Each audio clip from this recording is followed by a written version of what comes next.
Every day, Sir Topham Hatt came to the station to catch his train. "Hello," he always said to Thomas. "Don't let the silly freight cars tease you. Remember, you have an important job as a special helper in the train yard." Roger that, Woody. Gotta go. There were lots of freight cars.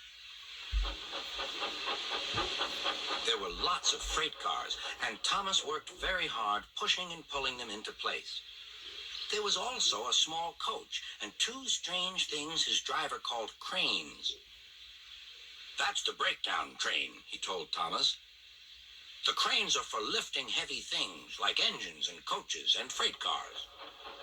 One day, Thomas was in the yard. Suddenly, he heard an engine whistling. "Help! Help!" A freight train came rushing through much too fast. The engine was James, and he was frightened.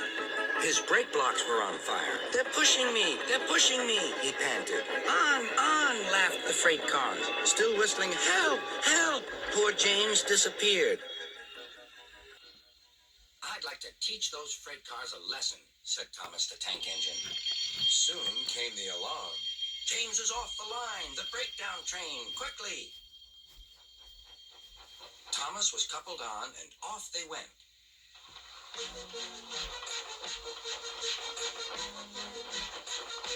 Thomas worked his hardest. "Hurry, hurry, hurry," he puffed. He wasn't pretending to be like Gordon. He really meant it. "Bother those freight cars and their tricks. I hope poor James isn't hurt."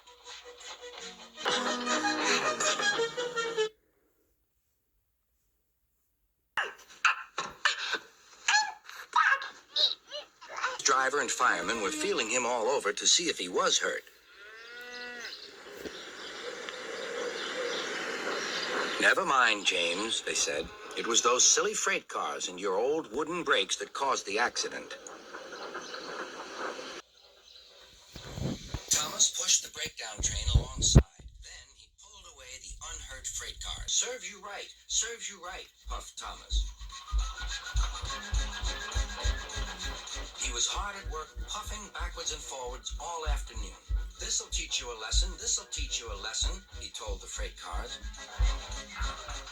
And they answered, "Yes, it will, yes, it will." They left the broken cars. Then, with two cranes, they put James back on the rails.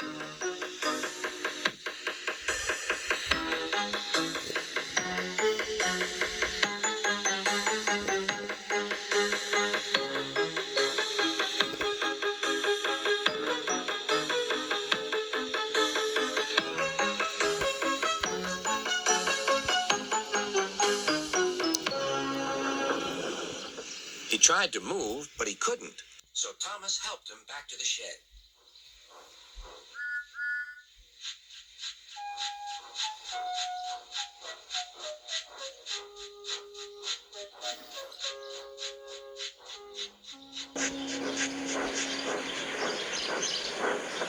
Sir Topham Hatt was waiting anxiously for them. "Well, Thomas," he said, "I've heard all about it, and I'm very pleased with you. You're a really useful engine. James shall have some proper brakes and a new coat of paint, and you shall have a branch line all to yourself." "Oh, thank you, sir," said Thomas. Now Thomas is as happy as can be. He has a branch line and two coaches called Annie and Clarabelle. He puffs proudly backwards and forwards with them all day.